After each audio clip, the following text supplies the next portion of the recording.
So here I'm performing a high pressure nitrogen decay test. And as you can see, I'm 6 minutes and 17 seconds into it. And it has moved 1/10 of 1 PSI, minuscule. And that's probably because I didn't waste, I waited about 10 minutes to equalize the pressures. And this has only 2 brazes on it. So it has 1 brazing right here, and it has 1 braze point right here. And it has 2 threaded connections that are flares at the other end on the 3-ton air handler. And this is where I could see a lot of guys get themselves in troubles.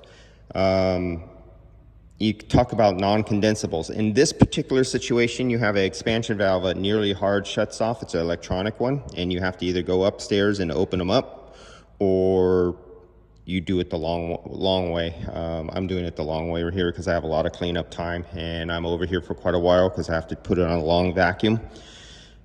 You can actually fill this up with nitrogen, think you're okay and finished, and in this situation you see there's no service port pitting on the other side. I could drain out the nitrogen from this side and have nitrogen trapped in the other side of the system. And a guy who doesn't know go, okay, it's out. I felt it go and piss out the nitrogen, bleed it out until it's almost 0. And I felt nothing. He caps it off and he opens up the valves. Well, what he doesn't know is he trapped nitrogen in the other side.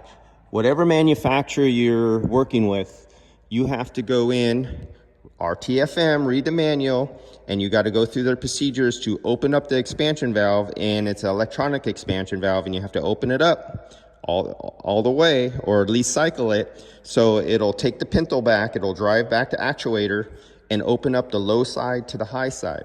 Otherwise, you'll have one whole line trapped with nitrogen in it, and then you'll open up your valves, and now you just put a whole shitload of non-condensables into your entire system. I see this over and over again many times.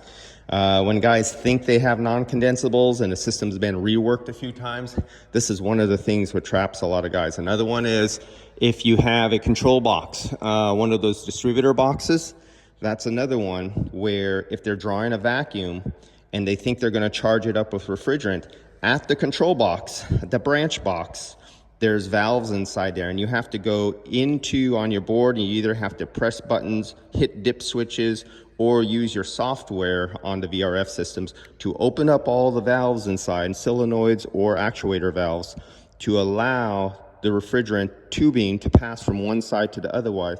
Otherwise, you'll trap air all in one side. This is another problem I see in a lot of mini split situations that you don't have in your conventional split system. So I'm finishing up my pressure decay test, and I'm about to throw it on the vacuum pump, and I'll go away for lunch. It's only one single line, 3/8, 5/8, and by the time I come back, it should be under 100 microns, and I'll be good to go to open up the valving on there. All right, guys, I'll catch you on the next one.